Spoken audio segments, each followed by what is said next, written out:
দর্শক সকলকে স্বাগত জানিয়ে শুরু করছি স্বদেশ প্রতিদিনের নিয়মিত আয়োজন জুলাই গণ অভ্যুত্থানের অমীমাংসিত ইস্যু অনুষ্ঠানে। আপনাদের সাথে রয়েছে আমি মনির জামান। আজকে স্টুডিওতে আলোচনার জন্য উপস্থিত রয়েছেন অতি পরিচিত মুখ, লেখক ও কলামিস্ট নাজমুল হক। চলুন সরাসরি আমরা আলোচনায় চলে যাই।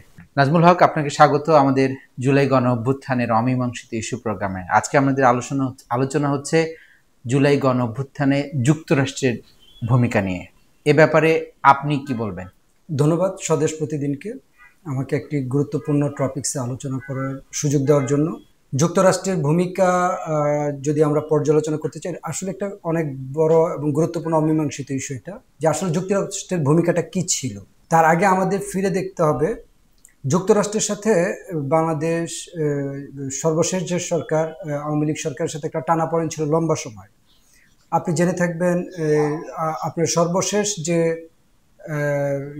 তাদের সেক্রেটারি ছিল সৈয়দ আশরাফ সাহেব, সে ড্যান এ মজিনা, তাকে কিন্তু অনেকটা কটাক্ষ করে বলছিল কাজের মেয়ে মর্জিনা। দ্যাটস মিন আমরা যেটা বুঝতে পারি যে এই যুক্তরাষ্ট্রের সাথে আওয়ামী লীগের টানাপোড়েনটা লম্বা সময় ধরে ছিল। এবং সর্বশেষ সাবেক প্রধানমন্ত্রী শেখ হাসিনা সেন্ট মার্টিন ইস্যু এবং চট্টগ্রাম সহ ওই পাশ দিয়ে একটা খ্রিস্টান রাষ্ট্র, মিয়ানমার সহ একটা খ্রিস্টান রাষ্ট্রের ইস্যু বারবার তুলছিল। আমেরিকার ষড়যন্ত্রের কথা উনি বারবার স্মরণ করিয়ে দিচ্ছিল। আপনার মনে আছে কি না যে 2021 সালের 10ই ডিসেম্বর বাংলাদেশের পুলিশ এবং র্যাবের উপর স্থায়ী একটা নিষেধাজ্ঞা দেয় আমেরিকার ট্রেজারি ডিপার্টমেন্ট।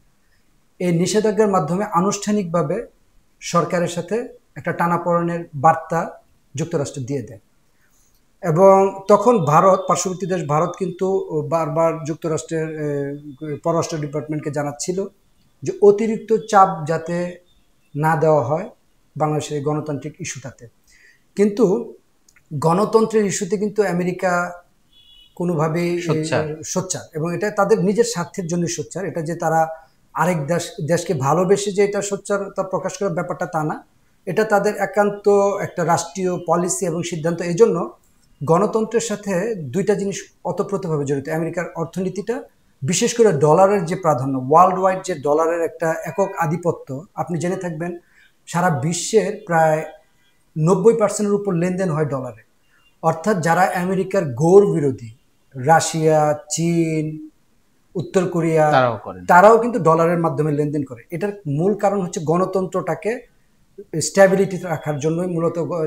আপনি যদি মনে করেন যে চীনের ইউয়ান বা রাশিয়ার রুবেল কেন আন্তর্জাতিকভাবে গ্রহণ নিচ্ছে না, কারণ তারা জানে, বিশ্বের অন্য অন্য দেশ জানে যে রাশিয়া বা চীন, তাদের টাকা যদি আমরা গ্রহণ করি, তাদের দেশে যদি কোনো অভ্যন্তরীণ মানে কোনো সমস্যা তৈরি হয়, তাহলে এগুলো আন্তর্জাতিক মাধ্যমে প্রকাশ পাবে না, কারণ তারা স্বৈরতন্ত্র মনোভাব বা একতান্ত্রিক শাসন ব্যবস্থার কারণে এগুলি সারা বিশ্বে প্রকাশ পাবে না। কিন্তু আমেরিকার কোনো ঘটনা যদি হয়, অর্থ কেলেঙ্কারি, ওয়ার্ল্ড ওয়াইড এটা আমেরিকার পত্রিকাগুলো প্রকাশ করে, গণমাধ্যমে চলে আসে, কারণ তাদের গণমাধ্যমটা পৃথিবীর সবচেয়ে বেশি মুক্ত গণমাধ্যম হিসেবে পরিচিত, এবং গণতন্ত্রের জন্য তাদের গণমাধ্যমে তো মুক্ত। আপনি দেখবেন যে রাশিয়া, চীন, ইরান স্বৈরতন্ত্র তান্ত্রিক বা একতান্ত্রিক মানে এক শাসনতান্ত্রিক যে দেশগুলো, তাদের মধ্যে একটা ঐক্য থাকে।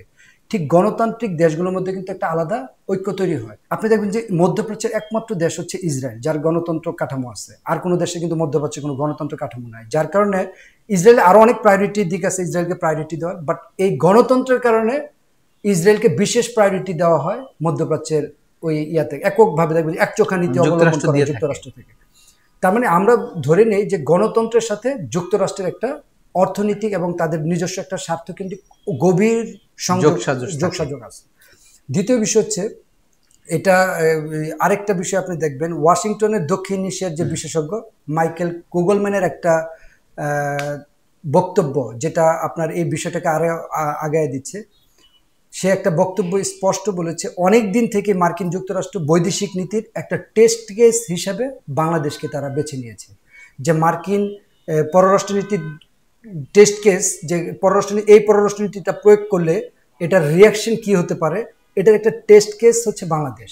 এটা মাইকেল কুগলম্যানের একেবারে সরাসরি একটা বক্তব্য আছে। তা আরেকটা বিষয় হচ্ছে, আপনি জানবেন যে 18 আগস্ট মার্কিন অর্থনীতিবিদ জেফরি স্যাক্স যে একটা বিস্ফোরক তথ্য মন্তব্য সে প্রকাশ করেছে, সেটা হচ্ছে যে পাকিস্তানের যে সর্বশেষ সরকার বা রেজিম চেঞ্জ হয়েছে, সেখানে মার্কিন যুক্তরাষ্ট্রের যে অংশগ্রহণ ছিল এটা শক্ত প্রমাণ আছে, এবং তিনি বলেছেন যে বাংলাদেশের ক্ষেত্রেও তা অনেকাংশ প্রমাণ হচ্ছে আস্তে আস্তে। সর্বোপরি আমরা যদি মনে করি যে এটা কি যুক্তরাষ্ট্রের পুরাটা একটা প্লট সাজানো ছিল, এটা আমার কাছে কখনোই মনে হচ্ছে না। তবে যুক্তরাষ্ট্র জোট বুঝে কোপ মেরেছে। যদি আপনি সেটা আরো পিছনের দিকে তাকান, ঘটনার পিছনে আমরা যাই যে কিভাবে শুরু হলো এই ঘটনা। 2018 সালের 4 অক্টোবর কোটা আন্দোলন হলো। কোটা আন্দোলনের তীব্রতা দেখে সরকার কোটা বাতিল করে দিল। পরবর্তীতে 7 জন মুক্তিযোদ্ধার সন্তান ওয়াহিদুল ইসলামের নেতৃত্বে আপনার কোটার বিরুদ্ধে আবার রিট করে দেওয়ার পর আজকের দিন অর্থাৎ 5 জুলাই 2024 সাল 5 জুন 2024 সালে আপনার হাইকোর্ট ওই মুক্তিযোদ্ধার সন্তানদের কোটার উপর যে আবেদন করে, এটার উপর সরকার যে একটা দিয়েছিল, কোটা পুরোপুরি নিষেধ করেছিল, সেই নিষেধের উপর একটা স্থগিতাদেশ বা নিষেধাজ্ঞা জারি করলো যে না, এটা অবৈধ, এটা বাতিল করা যাবে না। এই শুরু হলো আপনার কোটা আন্দোলনের আনুষ্ঠানিকতা। সেখানে যখন দেখলো যে কোটা আন্দোলনের আনুষ্ঠানিকতাটা এবং কোটা আন্দোলনটা খুব একটা সাংগঠনিক অর্গানাইজড ওয়েতে এগিয়ে যাচ্ছে, তখনই আপনার এখানে আমেরিকা একটা ভূমিকা পালন করেছে। সুযোগ বুঝে যোগ্য কূপ মেরেছে তারা। কি টাইপের? আমরা দেখলাম যে আমেরিকা এখানে কি ভূমিকা রাখতে পারে। আমরা জানি পৃথিবীর যে দেশই রেজিম চেঞ্জ করে, আমেরিকা কিন্তু জনগণের সাথে কানেক্টিভিটি হয়ে কোনো রেজিম চেঞ্জ করে না। তারা রেজিমগুলো চেঞ্জ করে হচ্ছে আর্মির উপর বা সেনাবাহিনী বা ওই দেশের প্রতিরক্ষা বাহিনীর উপর ভর করে। আপনি মিশরে দেখলেন যে গণতান্ত্রিক একটা সরকারকে অপসারণ করা হলো আর্মির মাধ্যমে। পাকিস্তানের সর্বশেষ সরকার পতন করা হলো সেনাবাহিনীর মাধ্যমে। তার মানে সেনাবাহিনী হচ্ছে তাদের রেজিম চেঞ্জ করে একটা সামরিক বাহিনীকে কাজে লাগে। এখন আমরা বলতে পারি যে এই আন্দোলনে আমেরিকার ভূমিকাটা কি ছিল। আপনি একটু খেয়াল করলে দেখবেন, আমি মনে করি আমেরিকার ভূমিকা ছিল 3টা জায়গায়। প্রথম হচ্ছে ফেসবুক, যেহেতু আমেরিকার সকল সামাজিক যোগাযোগ মাধ্যমে আপনি দেখবেন যে কোনো সহিংসতার ঘটনা, রক্তক্ষয়ের ঘটনা যেখানে ব্লার করে দেয় অথবা দিলে সেটা কন্টেন্ট সরায় না, ভায়োলেন্ট হিসেবে নেয়। কিন্তু আবু সাইদের ঘটনাটা সোশ্যাল মিডিয়া এবং ইউটিউবে এত বেশি ভাইরাল হলো, এত বেশি যে মানুষ যখন ফেসবুক অন করছে, সবার নিউজ ফিডে আমরা দেখলাম শুধু আবু সাইদের এই বুক প্রসারিত যে গুলির দৃশ্যটা ভেসে উঠলো। এতে কি হলো, সারা বাংলাদেশ ক্ষোভে ফেটে পড়লো। এবং তারা কি করলো, এটার উপর কোনো ভায়োলেশন না দিয়ে, এই ইয়াটাকে সেন্সিটিভ ইস্যুতে না নিয়ে এটা সবার নিউজ ফিডে দিয়ে দিল। তার মানে আমরা ধরে নিলাম যে আমেরিকার ফেসবুক এখানে একটা বড় ভূমিকা রাখলো। যখন এই আবু সাইদের ঘটনাকে কেন্দ্র করে পুরা দেশ খুবই ফুঁসে উঠলো, তখন জনগণ যখন রাস্তায় নেমে গেল, সরকার সহিংসতার মাধ্যমে এটাকে মনোভাব নিয়ে এটাকে দমন করতে ছিল। তখন আমরা দেখলাম যে এটা আরো ভয়ঙ্কর আকার ধারণ করলো, মানুষ আরো খুবই ফেটে গেল। তখন দ্বিতীয় যে জায়গাটা, পুলিশ দিয়ে একটা ট্যাকেল হচ্ছিল না, র্যাব দিয়ে ট্যাকেল হচ্ছিল না, তখন তারা বাংলাদেশ সেনাবাহিনীকে নামায়। যখন সেনাবাহিনীকে নামালো, কারফিউ দিল, কিছুটা নিয়ন্ত্রণ হয়ে গিয়েছিল, পুনরায় যখন আবার এটা আবার একটা আন্দোলনের আমরা জানি যে 2টা ধাপে আন্দোলনটা হয়েছে। একটা ছিল একেবারে 17 জুলাই থেকে 3 আগস্ট পর্যন্ত, 3 থেকে আবার 5 আগস্ট পর্যন্ত দ্বিতীয় ধাপ। ডিবি পুলিশের বিভিন্ন ইস্যু, বিতর্কিত ইস্যু এখানে ছিল। তখন কি করেছে, আমার ধারণা, এটা আমাদের একটা হাইপোথিসিস, আমেরিকা তখন সেনাবাহিনীকে এই ভয়ঙ্কর সহিংসতার মধ্যে না জড়ানোর জন্য বিভিন্ন ওয়েতে চাপ দিয়েছে, যেটা বিভিন্ন রেজিম চেঞ্জ করার জন্য আমেরিকা করে। সেই চাপটা এখানে প্রয়োগ করেছে যে আন্তর্জাতিক শান্তি মিশনে আপনাদের অবস্থান থাকবে না, সেনাবাহিনীর উপর নিষেধাজ্ঞা দিব। যেহেতু বাংলাদেশ সেনাবাহিনী পশ্চিমা বিশ্ব এবং ইউরোপের উপর অনেকটা নির্ভরশীল, অনেক কিছুতে নির্ভরশীলতা আছে তাদের, অনেক কিছু চিন্তা করে, এবং সেনাবাহিনীও প্র্যাকটিক্যালি দেখলো যে এই ধরনের ট্যাকেল দিতে গেলে এখানে গৃহযুদ্ধের সূচনা হয়ে যেতে পারে, যেটা মিয়ানমারে হয়েছে। আর্মি যদি, বাংলাদেশ সেনাবাহিনী যদি এটা আরো এক্সটেন্ড করতে পারতো এই পিরিয়ডটাকে, আমরা দেখলাম যে মিয়ানমারে কিন্তু সেম সিচুয়েশন তৈরি হলো। আর্মি এবং তাদের স্থানীয় বাহিনী যখন এটাকে নিয়ন্ত্রণ করতে পারলো না, সেনাবাহিনী এসে যখন ম্যাসাকার শুরু করলো, তখন তারা নিয়ন্ত্রণ হলো। এবং এই প্রায় 3 বছর যাবৎ লম্বা একটা যুদ্ধ কিন্তু সেনাবাহিনী এবং ওই দেশের সাধারণ মানুষের মধ্যে হচ্ছে গৃহযুদ্ধটা। বাংলাদেশ আর্মি চাইলেও এরকম পরিস্থিতি হয়ে যেতে পারত, কিন্তু আমেরিকা এখানে আর্মিকে যে কোনো ফরম্যাটে বুঝিয়ে শুনিয়ে এই জায়গা থেকে দূরে রেখে আর্মিকে নিউট্রালাইজ করে ফেলেছে। তৃতীয় বিষয় হচ্ছে আন্তর্জাতিক বিভিন্ন রাষ্ট্রকে আমেরিকা কনভিন্সড করে মোটামুটি একটা অনেকটা তাদের লাইনে নিয়ে আসা। এবং এই সরকার, আপনার সবচেয়ে আশ্চর্যের বিষয় দেখবেন, 8 তারিখে সরকার শপথ নেওয়ার পর খুব দ্রুত সারা বিশ্ব থেকে সরকারকে সাপোর্ট দিয়ে দিয়েছে। অথচ আফগানিস্তান স্বাধীন হয়েছে প্রায় 4 বছর, একটা মাত্র দেশ তাদেরকে স্বীকৃতি দিয়েছে, রাশিয়া।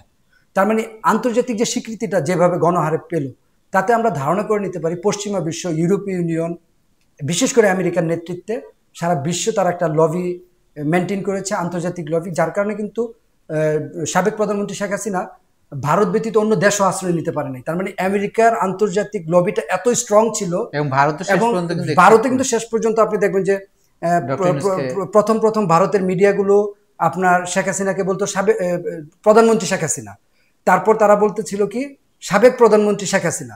এই কিছুদিন যাবত দ্য হিন্দুস্তান টাইমস সহ অন্য ভারতীয় মিডিয়া কিন্তু বলতেছে পলাতক প্রধানমন্ত্রী শেখ হাসিনা। তার মানে আন্তর্জাতিক বিভিন্ন চাপ, যুক্তরাষ্ট্রের মানে আন্তর্জাতিক বিভিন্ন যোগাযোগ, এগুলো মোটামুটি এই আন্দোলনের প্রভাবক হিসেবে কাজ করেছে। বাট যুক্তরাষ্ট্রে এখানে মূল প্ল্যানিংয়ের অংশ ছিল বা মূল প্ল্যানিংটা করেছে, এটার প্রতি আমার ওই একেবারে 100-100 তারা করেছে ব্যাপারটা এরকম না। তবে যখন এই ধরনের একটা আন্দোলনের ক্ষেত্র তৈরি হয়ে গেল, সেখানে তারা ঝোপ বুঝে কোপ মেরেছে। অর্থাৎ তাদের যে চাহিদাটা ছিল, এই চাহিদাটা যেহেতু জনগণ অনেকটা আগায় নিয়ে আসছে এবং সেখানে চাহিদার সাথে তারা ম্যাচ করে ওই জিনিসটাকে তারা প্রয়োগ করেছে। আমি গত একটা টক শোতে বলেছিলাম, এই যে বাংলাদেশ যাবে কোন পথে, ফাইসালা হবে রাজপথে, এটা তো তারেক জিয়া সাহেব 2021 সালের 19 ডিসেম্বরই ঘোষণা দিয়ে দিয়েছিল। অন্য দল, বিশেষ করে জামাত, চরমোনায় অন্য যত রাজনৈতিক দল ছিল, তারাও 2টা নির্বাচন মিস করে একটা উত্তপ্ত অবস্থার মধ্যে ছিল। জনগণের মধ্যে এই ধরনের একটা ঘটনা জনগণের হৃদয়কে টাচ করে দিয়েছে।